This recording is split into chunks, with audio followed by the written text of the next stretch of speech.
Alors, on reprend dans cette partie où en fait je vais vous présenter quelques livres assez rapidement qui abordent la thématique de la fin du monde ou d'un monde utopique ou dystopique, ça dépend, afin de vous donner un peu mon avis sur ces lectures et peut-être vous donner envie de les lire.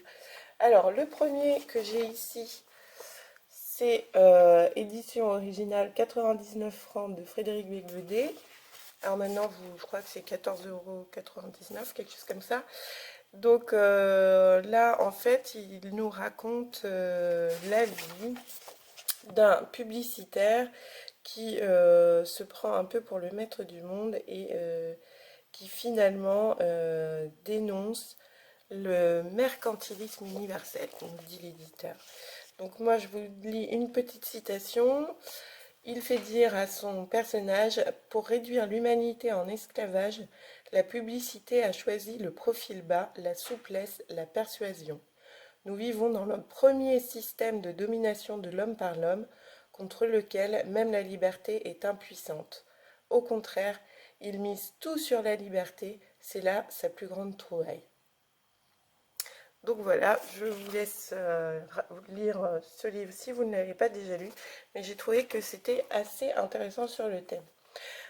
Autre bouquin où là, en fait, les êtres humains décident carrément de quitter la planète, hein, tellement c'est insupportable.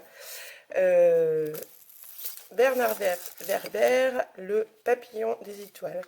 Et vous voyez, lapin en tombe à la renverse. Donc voilà, je vous le mets là, j'espère que c'est pas... Ah non, c'est un peu trop près. Pardon. Un peu nul du coup ça. Autre livre, Barjavel, Le Grand Secret. Donc là, on est vachement dans la science-fiction, justement. Et donc là, Le Grand Secret, c'est la plus grande peur et le plus grand espoir du monde. C'est un roman. Autre livre, donc on a Aldous Huxley, dont je vous ai parlé la semaine dernière aussi, Le meilleur des mondes possibles, par rapport à une citation sur le rôle qu'a joué les épidémies dans le récit. Vient ensuite Ray Bradbury, Le meilleur des mondes possibles et autres nouvelles. Ray Bradbury toujours, Fahrenheit 451. Celui-là, il date. Hein. Un avenir où ça se passerait peut-être mieux.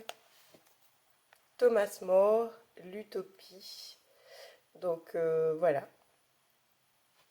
Lui, c'est en 1516 hein, qu'il commence à rédiger.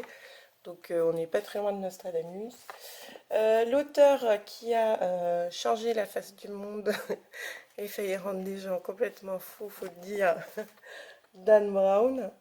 Alors, je voulais vous montrer Da Vinci Code, mais je ne l'ai pas retrouvé dans ma bibliothèque, donc voilà, ce sera cette couverture-là, mais bon. Et Maxime Chatham, La théorie Gaïa, dont je vous ai parlé la semaine dernière également.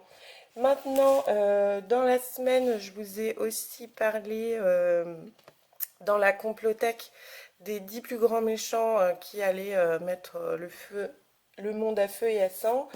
Donc, j'ai parlé, ça c'est un peu ardu à lire, 900 pages, plus de 900 pages, Thomas Hobbes, Léviathan, qui s'inspire d'une créature horrifique biblique pour nous expliquer comment le monde peut être absolument atroce si on ne prend pas garde.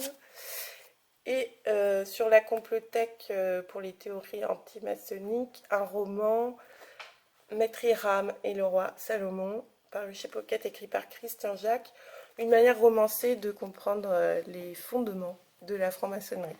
Donc voilà, ça c'était pour les bouquins de la semaine. Pour les films, je vous renvoie à la chronique Les Carnets du cinéma maintenant, parce que je n'ai pas fait de lien entre film, livre, enfin voilà, c'est l'été quand même. Et autrement, pour ce qui est des articles et des sites, vous trouverez tout ça en référence de la semaine sous La Peur Kesako numéro 10, première partie. C'était Laurie Dubois pour Les Sommes de toutes les peurs. À bientôt.